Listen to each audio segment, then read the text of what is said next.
All right. Hello, and thank you all for joining us for our July work session. We appreciate the time you're taking and are excited today to be joined by Ryan Patrick from HITRUST. Thank you, Ryan, for joining us. We're going to hop right into it. A couple reminders. We are recording. We will post this on our website. You will be able to view it later. And because of the number of attendees, we do have your microphones muted. So we will invite you, encourage you to post in the chat or Q&A. If you have comments, if you have questions, we want to hear from you. There may be a point where we say, go ahead and raise your hand as well. If there's a point that is easier to make verbally, you just let us know, because we want this to be a good dialogue. For those of you who this may be your first time joining us for one of these work sessions, welcome.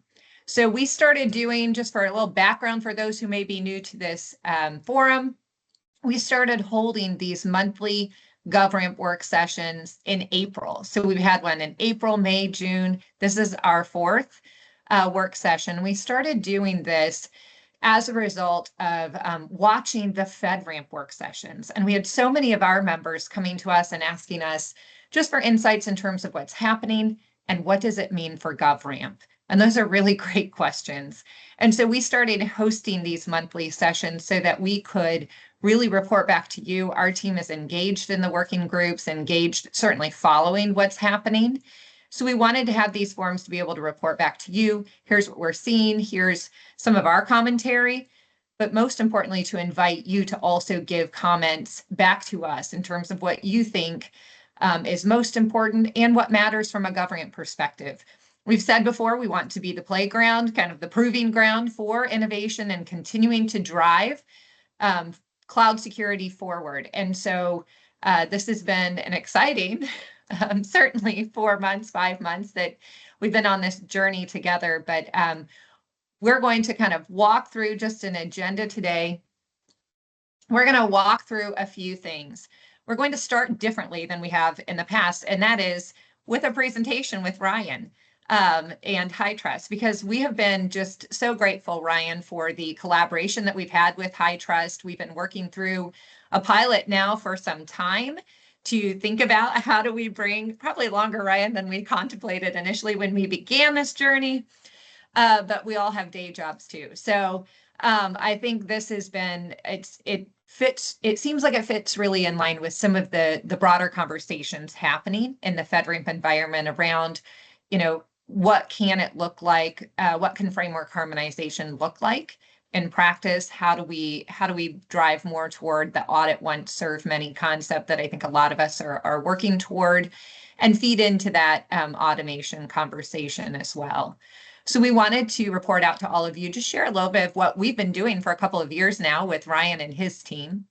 And then we'll shift into just an update on how things are going, our experience with the work sessions from FedRAMP, one open request for comment that we'll talk about, and the pilot, of course, and then finish with any outstanding Q&A. So that's going to be the agenda today.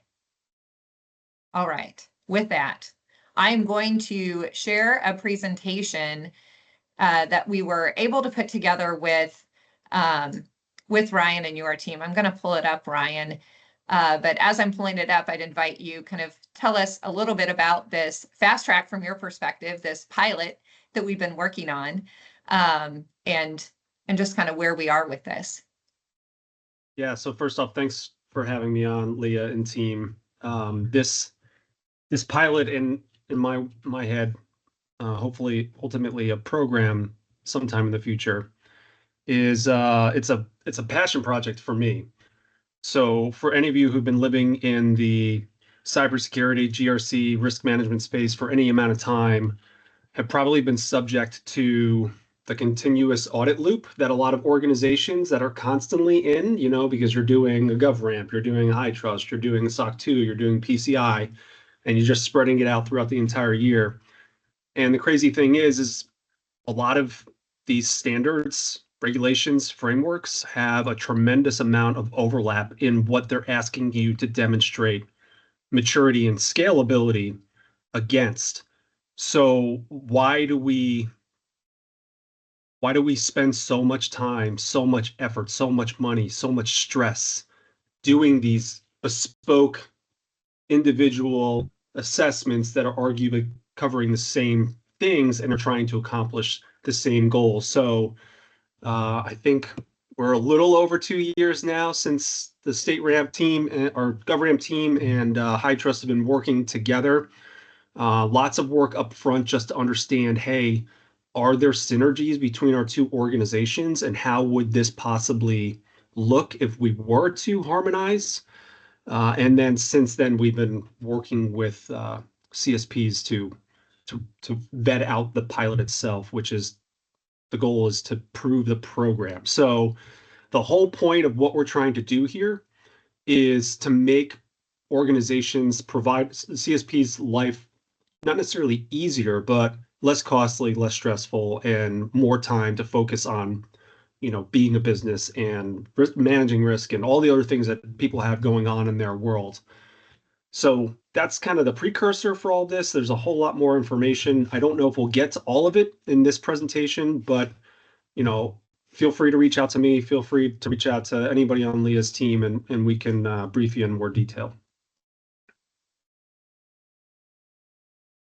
Just what you described. Thank you, Ryan. You can see if you've worked with our organizations, the synergy is there in mission and vision, right? How do we make whatever those security verifications are, the compliance things that you're doing, more meaningful, less, and so you have more time to spend on those better security practices. And so I think that's so important.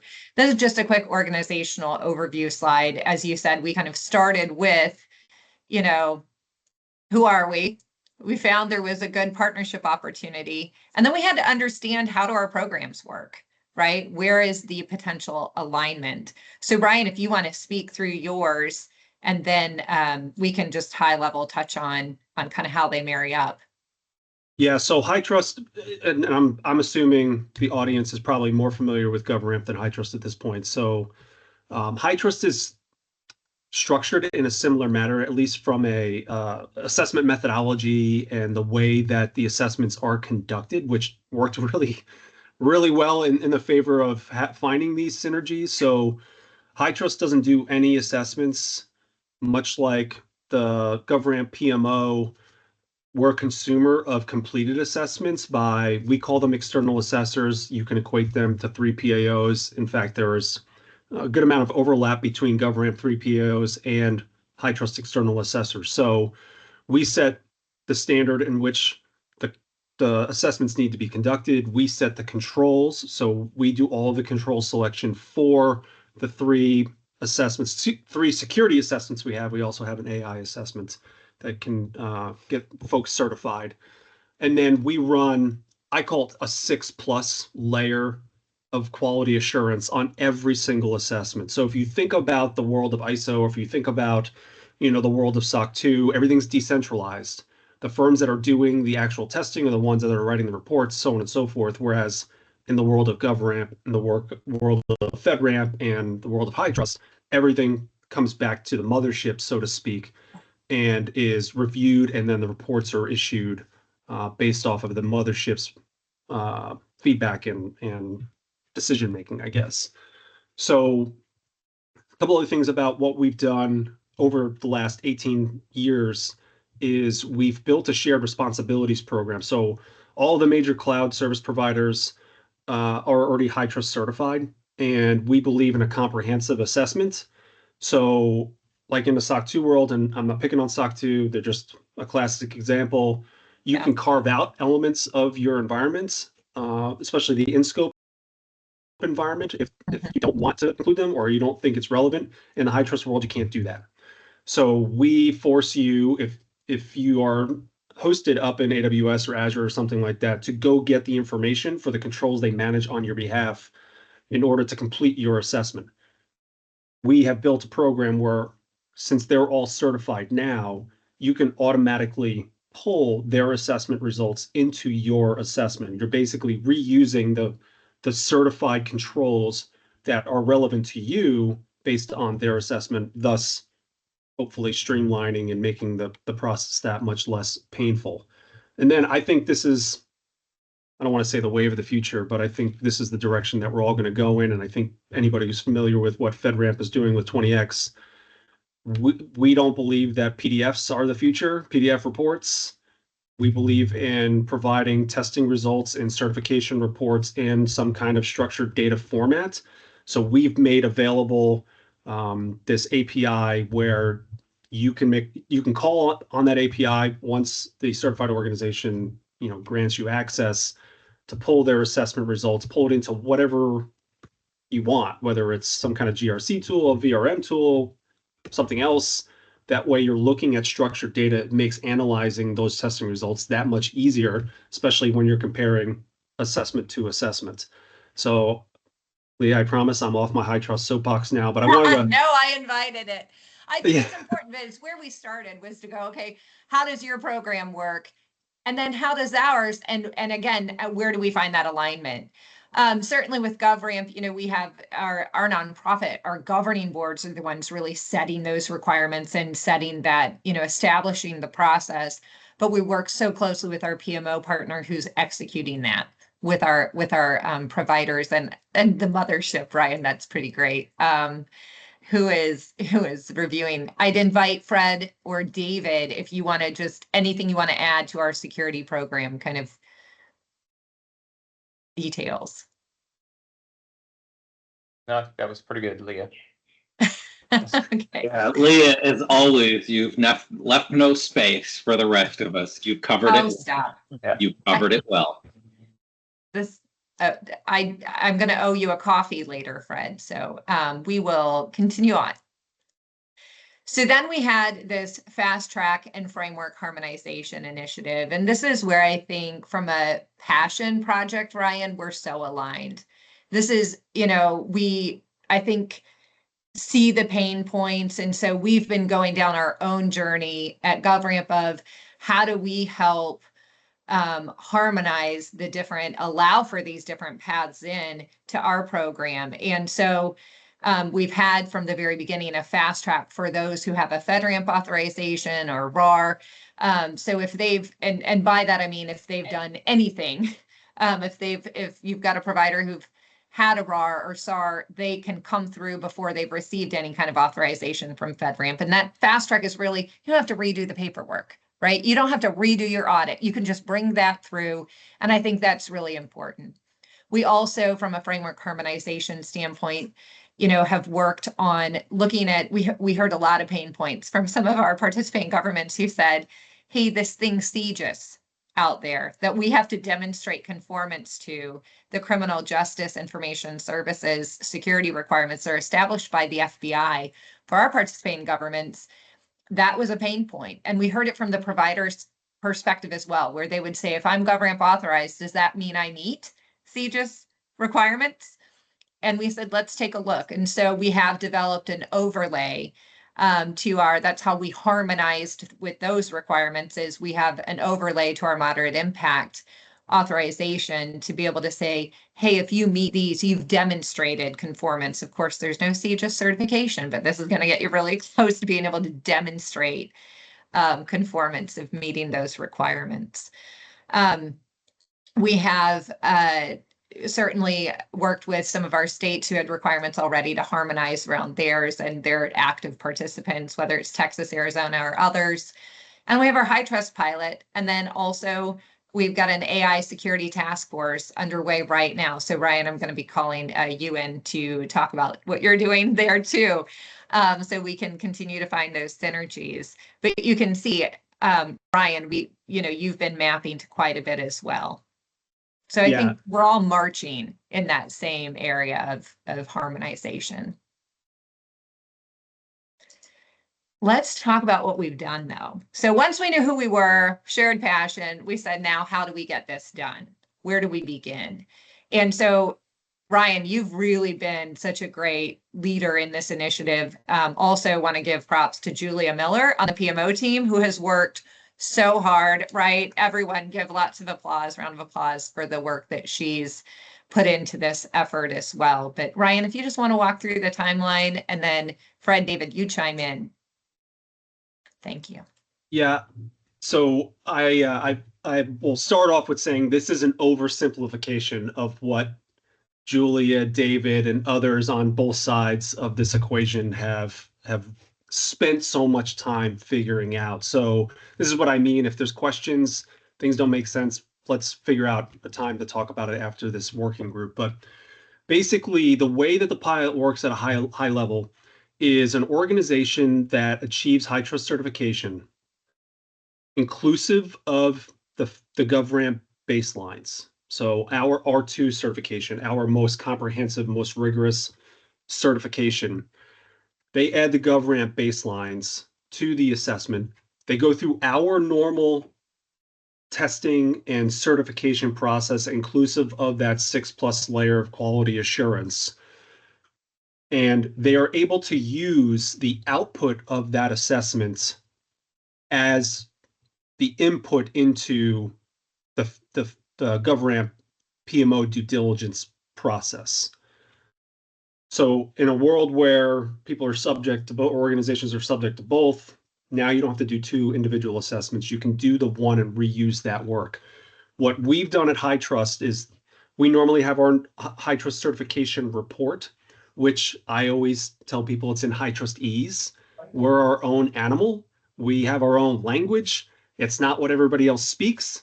So we have a translation issue with the likes of a GovRAMP or a FedRAMP or anybody else that is focused on things like 853 or 171 or something else.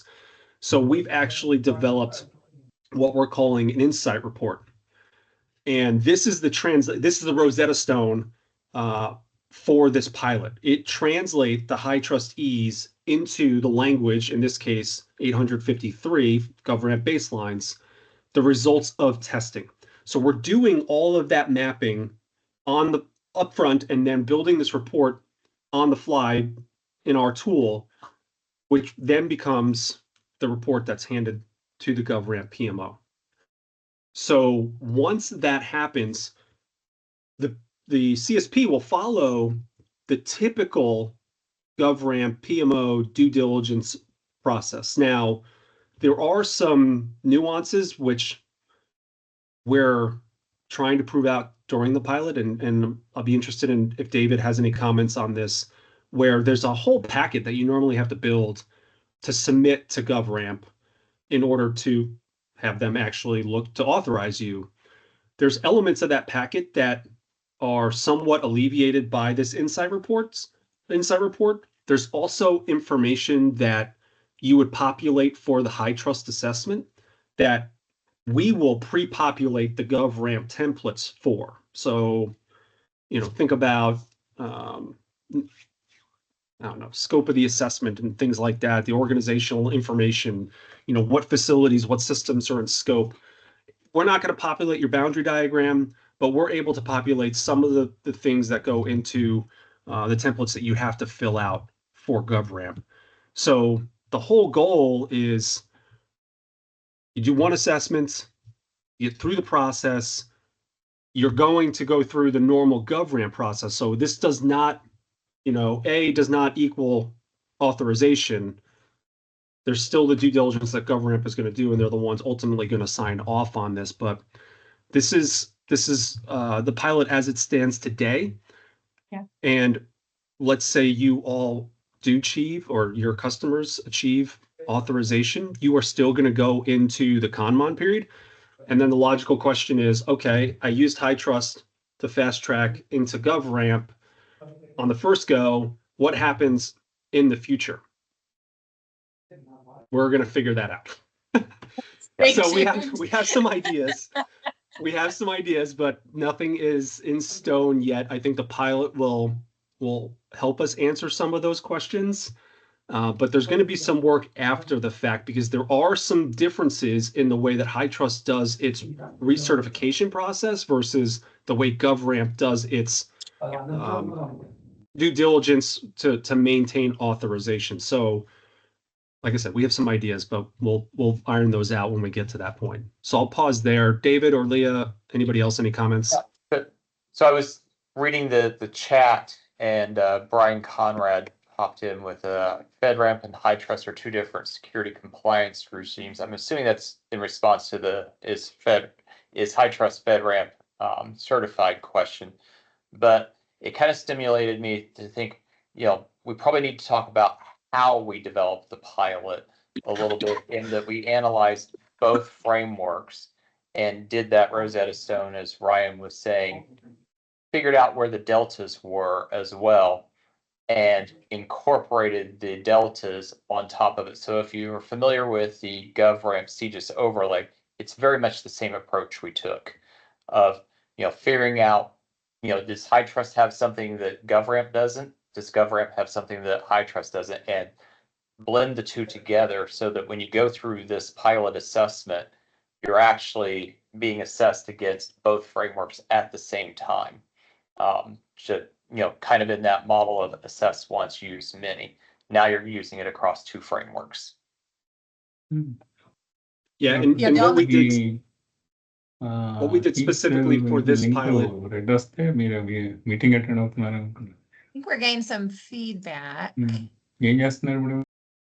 There we go. All right. So what we did for this pilot is, to David's point, from the HITRUST side, we added controls to our framework that we may not have had in the framework that are relevant to GovRAMP. So if you think about 853, there's a whole bunch of organizationally defined parameters that 853 puts out. GovRAMP defined those parameters. So we had 853 already mapped into our framework, but we didn't have the GovRAMP specific control. So we had to add those. So we went with the high watermark on what matters to GovRAMP, right? The core controls for HITRUST to achieve certification are already built into our assessment. So we had to make sure that in this assessment, we were going to satisfy all the requirements from a controls perspective for GovRAMP in order for it to be successful. Because, and I don't remember what it was, David, I think we probably had, let's say 60 or 70%, it's probably higher, overlap on the controls. But even if it was 85%, that's a 15% delta that matters to GovRAMP, and we need to close that gap. Yep. So for a HITRUST assessment, the fast track, I'm overly candid and transparent, which gets me in trouble sometimes. I will tell you that the HITRUST assessment is going to be pretty beefy. We already have a couple hundred controls in the standard R2 assessment. It's probably going to add a bit more on top of that in order to cover the ground that GovRAMP needs it to cover the ground. But you're still saving time, effort, and money, because you're not doing, let's say it's 250 HITRUST controls plus 150 GovRAMP controls. Now you're at 400, whereas you're going to do 202 or 250 and 250. We've covered the balance in the first, so you're saving time, pain, and money. I think that's really important to point out, because GovRAMP cares about how HITRUST does their assessments, but they care more about how they do their assessments. And that is a critical input to this pilot, because if we didn't satisfy that, this pilot doesn't work.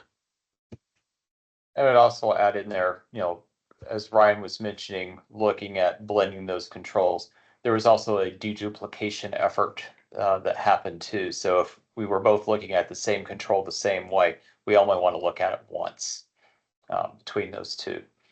And as Ryan was mentioning earlier, there is a collection of 3POs and independent assessment organizations on the HITRUST side that are the same entity. So for the pilot, we are restricting it to those entities that have both accreditations for GovRAMP and for HITRUST, so that we make sure we're getting the lens that encompasses both frameworks. And there's a couple of comments that have come up in the chat. So I think I can address the one about the blended model. Mm-hmm. So the answer, I guess the simplest answer is yes. If there's a HITRUST control that is less stringent than GovRAMP, we went with the GovRAMP stringency. The way it actually worked in practicality is we would map one-for-one controls from HITRUST to GovRAMP, and whatever the deltas were, we would create a new control in order to satisfy that for GovRAMP. So it's always going to be the most stringent, which is that high watermark that we mentioned. You have to hit that high watermark. And this concept is going to apply if this catches fire. Like this model actually is somewhat what FedRAMP is trying to do to a certain extent, but it can work with a lot of other types of standards bodies. Like, to me, the standards bodies need to be the ones that are working together to make other people's lives easier and not vice versa. So that's a really long-winded way of saying, yes, it is going to be the most stringent control on either side. I think one of the things that we've talked about is, well, that is true, right? If you were trying to do these separately, and that's the idea, rather than 1 + 1 = 2, we're trying to make 1 + 1 = 1 point, I don't know, 1.5 or 1 1/4 the work, as opposed to twice the work to do both. Exactly. So that's really, kind of the effort. And this is also looking, you mentioned it, Ryan, but at the R2 assessment and then mapping to our moderate impact authorization, because we've got different options. I think we've said it, but I would just make sure that was clear. There was another question that was followed up. I mean, 850 through moderate is what 330 controls. I think that's a comment about how my comment about the assessment's going to be large. Gotcha. As far as the next question, kind of the reverse process, we've talked about it, but we've been so consumed with this direction, and it's admittedly, I don't want to say been painstaking, but it's been slow moving, and I could bore you with the details on why that is. But we're just trying to stay focused on one thing. Once we accomplish that, then we'll move on to other potential things. I think the model could work. We're just not ready to even pursue it at this point. Yeah, right. Especially when you look at the high watermarks, it seems like the reverse will almost be easier to figure out, except for the technology piece on your side, probably, right? We need to make sure there's some good opportunities there. Great questions. I know we we started going here, so I advanced to this slide because we started talking a little bit about some of the takeaways. This has been a longer process. We did start, identifying that high watermark so we could really understand the delta, and I think we talked through that. David and Ryan, when we were meeting earlier to talk about this, that concept of starting harder first, we felt like was actually of benefit, because like you just said, Ryan, once we figure this out, it does seem to open the doors to the other opportunities. Tell us a little bit more about that, or Ryan or David, from your perspectives, other takeaways. I would say from the GovRAMP perspective, if you recall the slide earlier talking about our core and ready assessments, our authorization one covers all those same things. So by going for the full authorization and mapping with HITRUST, all the hard labor, from our perspective at least, is already done. It's a matter then of deselecting controls to map from HITRUST into a GovRAMP core, or deselecting controls to go from a HITRUST to a GovRAMP ready at the moderate impact level. So by tackling the hard work up front, everything that comes after got a little easier. Yeah, the only other thing I would offer is, because we tackled the elephant in the room, we were able to, I don't want to say it was done easily, but we were able to work on a secondary pilot to achieve core through some of the other assessments that HITRUST offers, because we've done all the mapping work up front. It was easier to get that pilot kind of constructed. So maybe we'll do another presentation when the core pilot becomes a little more solidified. But I think that one also has a lot of benefit, because, candidly, most organizations aren't ready for GovRAMP. Most organizations aren't ready for HITRUST. There needs to be an on-ramp so to speak, to get people started in the right direction while achieving some kind of status in order to do business, in this case with state government. Yep. And that has been our core status. If you are new, we just launched that May 1st. And that really is our on-ramp in. And so I love that we're talking about how do we, more organizations are going to be in a position to be able to achieve that sooner. So I think that's a really good one to be able to talk about as you step into these different requirements, which we know are rigorous. What's next? So we certainly have talked quite a bit about, cost. How do we continue to find ways to reduce the cost burden for providers? And there are a couple different ways to attack that. But I do think efforts like this, where we're finding efficiencies, right, to drive this forward can be really beneficial. But I'll turn this back over to Ryan, Fred, David, if you want to expand on any of these points. Yeah, we touched on the third bullet. I think it's important to point out, it's not necessarily on this slide, but we do have an organization going the pilot right now. And there's been a few lessons learned, and I'll give you one example. So GovRAMP has a set of 80 minimum mandatory controls. You must have these 80 in place or you do not pass go and you do not collect $200. So as the pilot started to get off the ground, we realized that we needed a cheat sheet, so to speak, of those 80 minimum mandatory to give to the CSP and their 3PAO to ensure that they are going to score 100% or fully compliant on the 80 minimum mandatory, because that would become a showstopper when they got into the GovRAMP PMO due diligence process. So that was one takeaway from the pilot. These are the types of things we're looking to learn. And, going back to the slide, if you all have any thoughts or opinions, perspectives, we're all ears. I mean, the goal of this is to make this as cost effective and streamlined for the community as possible. And, we'll take input from anywhere. Yeah. And I think, Ryan, you put it best when you said, let people get back to doing their business and keeping their systems secure versus audited and documented, actually do the real work. For sure. And shameless plug, we're looking for another pilot candidate. So if you or one of your friends or one of your customers is interested, let me know. Awesome. This is our contact information. You probably can find definitely Ryan on LinkedIn. I love following you on LinkedIn, Ryan. I'm out there too, but feel free to reach out. I'm excited. I appreciate, the labor of love that has been put into this effort.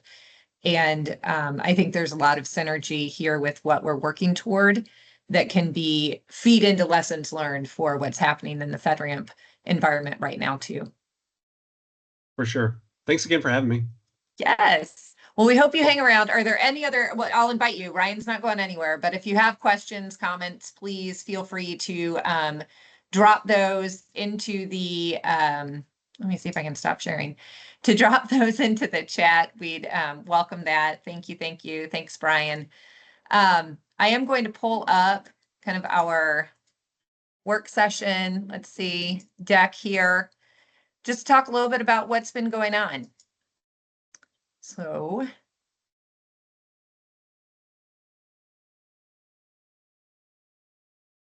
try again.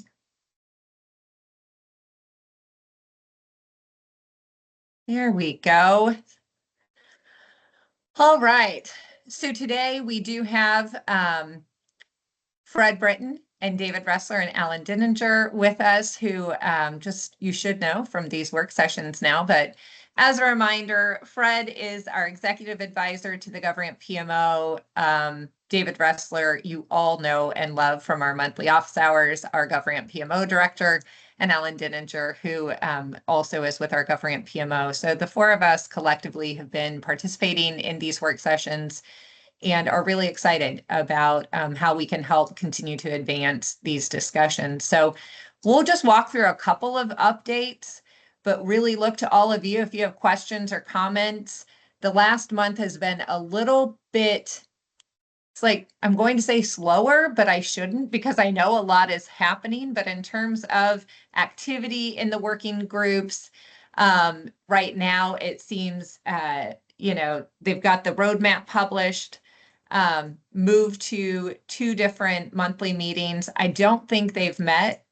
Okay, I'm going to look at David and Fred and Alan. I don't think there has been a call since we last had a work session. So there's not a whole lot to report back to you on in regards to that because of just the timing of our meeting today. But I'll invite David and Alan, if you just, any highlights from the roadmap and what you are watching and observing. The first bullet comes to mind there regarding line 20 of the roadmap. I think I mentioned this at our last working group, but for those of you who weren't at our last working group, I would encourage you to take a look at that roadmap published by FedRAMP out on their GitHub page. Line 20, as a former service provider myself, jumped out at me because I, was just, excited about the potential that the FIPS 140-2 validated cryptographic module thing is being looked at of does this really apply to service providers, to the government, or does it actually only apply to government ran systems? So I found that one in particular encouraging. Alan, Fred, anything that jumped out at you? Yeah, just to make sure that everybody knows that the roadmap's always in flux. So, they do have the right to change it. So the timing there with phase 1 and 2 could potentially change. And then I would say some more clarity on why the comments and the activity in GitHub and the working sessions on FedRAMP side is they have gotten a lot of submissions for the 20X pilot program. So their team is really digging deep into those. So that's why the activity's died down a little bit. Just a little clarity on that. Thank you. And that's a great point. Next week, I think they are expecting in their monthly call to have 2 service providers really demoing their 20X approach. So I think that'll be an interesting call to be able to be a part of and observe. They do have quite a bit available. So if you're curious about what's happening, there is an ability to see some of these submissions in the GitHub community now. But next week will be an interesting call for sure. All right. This is just kind of an update on where they are in terms of closed comments, open comments, and what we are watching for coming soon based on the roadmap. Open comments, they did publish a new open comment, I think last week. And so you can see that's due August 21st. The comments that closed out, I think we talked about last time, but I think it was the significant change notification. Technical assistance was closed. So we'll be continuing to look for additional guidance in these areas. What did I miss, team? Anything else on this? Well, let's dig into the open comment. So right now there is a request for open comments, as I mentioned, open. Oh, I think it's August 22nd or 21st, not 22nd. That's a typo. My bad. So this is on the new continuous vulnerability management standard. Alan, would you mind just giving kind of a brief overview as to what this standard is looking at? Yeah, so it's kind of outlining some new approaches to the vulnerability management and continuous monitoring. There's some new recommendations on how to categorize some vulnerabilities, and then some differences in some max timelines when those vulnerabilities need to be fully mitigated or remediated. So depending on the type of vulnerability, so if it's internet accessible, or if it's not accessible via the internet, and that's referring to the component that the vulnerability is on, those timelines to remediate those vulnerabilities vary very greatly. So, David, anything else? Sorry. No, that's a really good summary, and I think the emphasis there is that, those internet-facing devices, nodes, whatever you want to refer to them as, they need more weeding and feeding under this than what one that isn't internet-facing, because, let's face it, that's the first step in a compromise from the outside is those machines, those devices, those nodes that are internet-facing. So,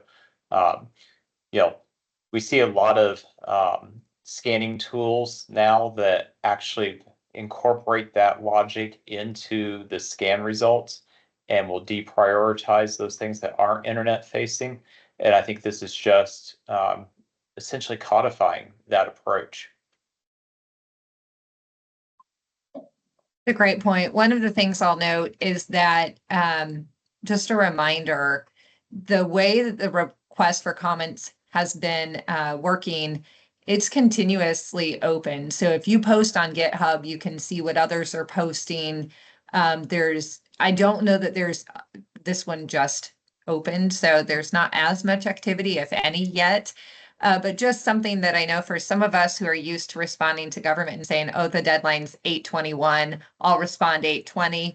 There is value in being a little earlier in the process to respond the way that this is working because of the visibility in the different comments as you go. So that's been kind of a cool change to the process. Yeah, and I'll add to that, make sure you're using the official RFC comments for those. I see a lot of comments flying around on this in LinkedIn and other social media posts, but only the ones that use the official comments become part of that public record commentary. Really so, they're the only ones that will officially be incorporated if there is a change. That's a great point. Also, make sure you're in the right place on GitHub if you want your comment to be an official comment. But you can get there. Their website's really great. And Ryan, you just commented, I think it's very true. The FedRAMP team is doing a great job engaging the working group in real time. So if you post a comment, they're reading it, they're responding. And it's just been a different way to do things. So of note when we're talking about open comments. Are there any other questions or comments on this specific RFC? If you think of something, drop it in, but we'll keep moving for the sake of time. So as we are looking, you mentioned there are a number of responses to the pilot or participants who have submitted to this. We've also, I know David and our team have had some calls with some of our members who are also participating in the 20X pilot. And it's been really interesting to kind of look at and think about what does this mean. Alan, Fred, David, any comments? I always give you first go. Maybe not on this specifically, Leah, but just sort of one of the things that we've encountered as 20X has been rolling out is in our own world, we had worked really hard, and I think the conversation with Ryan is also indicative of the same kind of work of knowing that providers are having to meet multiple standards and trying to make it easy to do that. So when GovRAMP came along, here you have FedRAMP at 853, and our fast track program was created to say, go get one assessment. We don't need to add all that additional burden to get this other item. And so we've been doing that. And because 20X is very different, one of the things that we have seen is a lot of folks are starting to they feel the need to articulate FedRAMP, but only Rev 5, right? So there's this new item that I think providers need to be paying attention to. And if there's not, right, if you're looking to achieving a certain standard that has any kind of relationship to FedRAMP, it's worth finding out, depending on who you're dealing with, what their expectations are, because they may not have put in yet. We're not talking about 20X. So I think that's important. And even when we talk about our own fast track, we're sticking with their Rev 5, not applying to 20X. So where there has been a more, is FedRAMP or isn't, and then it's what's the data classification level. Now we have this other component. So it's just something that everyone should be aware of, that because this is in flux, if you're looking to do business or say, I want FedRAMP for something, make sure that you understand what you're asking for or are being asked to do. Yeah, and I'll add to that. Right now, the FedRAMP 20X pilot is only mapping towards the low impact and is only open to those organizations that are using a cloud native app. So you're using a PaaS components versus IaaS components. So those organizations that are using IaaS today or are hosted in a traditional co-location facility or a traditional data center don't even qualify for the 20X pilot. That will be something that they'll be addressing later on from what we understand. And the modern impact is, I think, on the docket for September timeframe. But they've already indicated that that may slip based on the low impact lessons learned. Which is why you do a pilot. That's what I Yeah. like. My takeaway is you do a pilot so you can have those lessons learned, you can apply them. And while we're all moving fast, I know we all want to get it right as well. So if those timelines, slip some to be able to incorporate those lessons, I think that makes sense. I think everyone understands that. One of the things I was thinking about that we've had some conversations with some of our participants who are also participating in this pilot is a question of, well, how will agencies accept this? And I think, again, because they're in that pilot stage, that's part of the question to be asked. And I think it's part of what we've been asked by some of our participating states and local governments is, hey, how does this align to what we've been accepting? And I think that is still a question to really answer and map to. But again, that's why you do a pilot. And I think there was a comment, and Alan, you pulled this and I appreciate it. So I'm going to steal your thunder, but these questions come up in GitHub as well, or on LinkedIn, right? And I think that Pete actually made a comment to someone who was asking about this to say, hey, pilots may not be ideal for companies who aren't willing to take the risks and commit to work that may need to be redone later, right? You participate in the pilot because you want to be part of driving forward, knowing you may have to, at another stage, redo some of that work as the pilot evolves. So those are good. Those are kind of good things to keep in mind. And I think making sure everyone's aware, Fred, your point is so well taken that Rev 5 is still a path out there. Anything else on this? Other questions or thoughts? One of the things, and I'm curious from everyone who's participating here, so this is kind of a question to all of our participants, everyone who's listening today. One of the things that came up on a call that we were having a call with one of the 3 PAOs and providers who are part of our program and also participating in 20X. A question came up of some of the challenges in participating in this type of automation for companies who maybe don't have the same level of technical support or automation capabilities. And so it was really more of a point of, I think what I took away, and David, I'll invite you to comment on this because I think you're on the call with me, took away of whatever we do as we go, we have to make sure that there's still an avenue for smaller businesses, for those entrepreneurs and innovators to still plug in. And that stands out to me as something really important. Yeah, and there is an argument that being in an automated world, being in a PaaS world where you can do rapid deployment, continuous integration, continuous deployment, doing the validation of those checks is the future and is what 20X is predicated on. And to Fred's point earlier, and the point I made as well regarding those systems that are more legacy oriented, some of those automated validations don't exist. And that's one of the reasons why the 5X program will persist for some time. To Rev 5. Yeah, the Rev 5. Thank you. I like how you called it 5X though. I mean, yeah, there you go. We're making up all sorts of great terms here. There you go. But the Rev 5. No, that's a great point. That and we talked about this in our last month's call. This, kind of tale of two worlds, tale of two efficiencies is we're going to have for a while. How do we help those currently while we're building for the future as to what's next? And that's okay. I think we just have to acknowledge it. Yep. All right. Well, that is what we have today from the last month. One of the things, just so everyone knows, I'm just going to talk while all of you take a moment to write any questions or comments in the chat because we're wrapping up. So this is where we want to hear from you.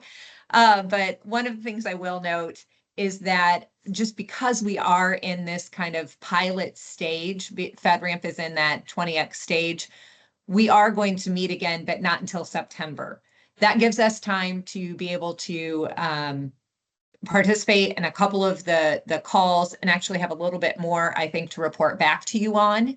So just a note, you all can take August off from meeting with us, but we will be reconvening again in September. And so we'll be dropping that link in. But are there any other thoughts or comments? What did we miss? What should we be thinking of from the GovRAMP team's perspective? We'd love to hear from you.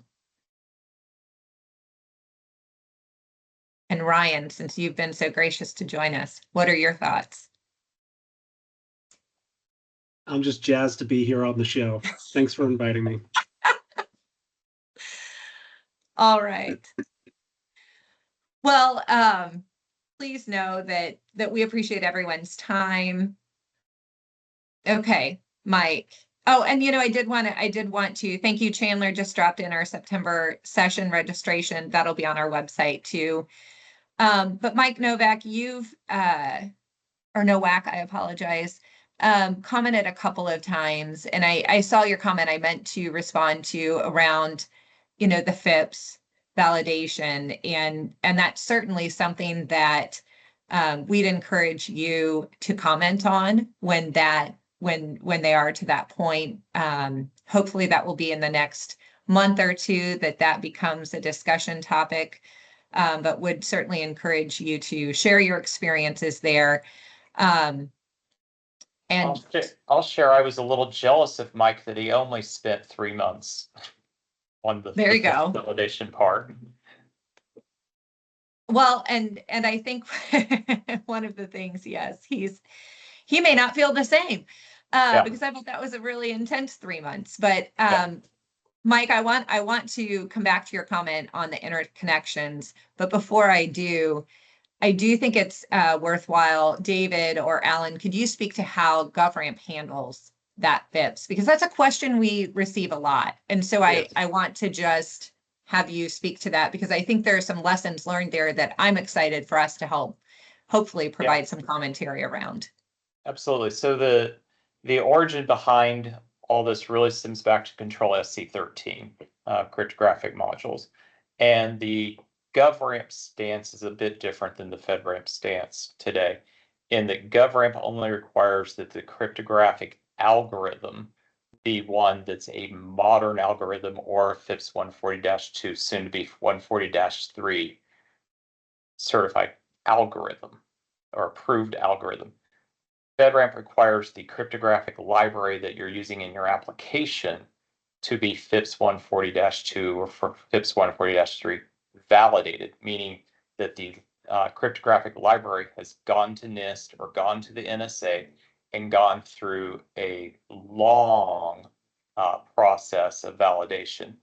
And that in turn, and by long, it's 18 plus months is what I've heard for that to happen, which really gets you into some situations where if you're on a certified library, the CMVP, and a patch has come out and you patch, then you're no longer using the certified version. So you have to work with the vendor to find out, has that patch been submitted for revalidation? And you get into this really sticky situation, which is why I jokingly say, Mike, congratulations on only spending 3 months, because I've spent 6 doing it. So it is a tedious thing, and at the end of the day, it has a similar outcome of you're using the right technologies, but how are you using those is really what it boils down to. And we've taken the more what's the word I'm looking for, pragmatic approach of saying, hey, we're interested in making sure that you're using an algorithm that is tight. The implementation, if you use a FIPS validated one, that's great. It's probably the preferred. And if you're pursuing both GovRAMP and FedRAMP, definitely do it that way so you clear that high water mark with them. But like I said, we're just taking a different stance there. And there's opportunity to improve it. So we're excited to be a part of that. My answer on FIPS is always a lot shorter, where I say we still require validation of modern, cryptography. We just have a different approach to it. So, no, that's super helpful. And then Mike, you talked about still struggling with the system interconnections. And, I think we could have another call on that, but just encourage, feel free to reach out if we can be of assistance in any way. Always happy to.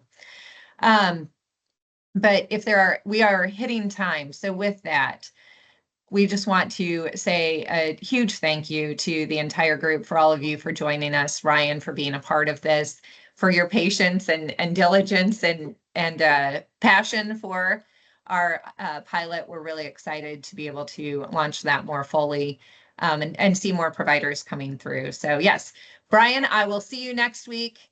He and I are going to be having a good time at the, I think it's the Cloud Security and ATO Summit, GovForward's event next Thursday in DC. And then we hope you all are able to join us in October for our summit, October 2nd and 3rd in Chicago. On October 1st, that Wednesday from 3 to 5, we are also planning to have a meeting with our providers and 3PAOs and consultant organizations. So if you're in town on the 1st, please come to that too. I know there are going to be a few fun receptions to follow, and then we're going to have a great 2 days. So we hope that you can join us. And I see a few more questions coming in.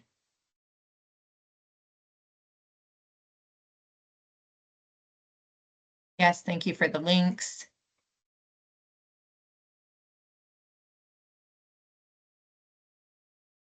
Oh, so there's a question from Zach in terms of GRC tools to make compliance more automated and continuous. We have this conversation all the time. So, David, Alan, Fred, I was going to say, Zach, reach out if you'd like to have a call and we can talk about how to do that. Yep. And that's kind of our prove it model that we have built core around as well, yep. Of, being able to take that evidence through that. So that is, definitely right in our swim lane. Awesome. All right. Well, Zach, we're going to be looking for an email from you all, and everyone else. Thank you so much for being a part of today, and we hope you have a wonderful weekend. We will see you in a couple of months, if not sooner. Have a great one. Thanks all. Bye. Sure.